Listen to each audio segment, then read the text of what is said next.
அப்போது சிறுவனாக இருந்த முருகப்பெருமான் பிரம்மனிடம், நீர் படைப்பு தொழில் செய்கிறீரே, உமக்கு அதன் மூல மந்திரமான ஓம் என்ற பிரணவத்தின் பொருள் தெரியுமா என்று கேட்டார். படைப்பு கடவுளுக்கே அந்த ரகசியம் தெரியவில்லை. இதனால் கோபமடைந்த முருகன் பிரம்மனை சிறையில் அடைத்தார்.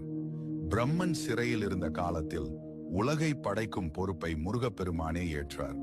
அவர் உயிர்களை படைக்கும் போது ஒரு விசித்திரமான முறையை கையாண்டார்.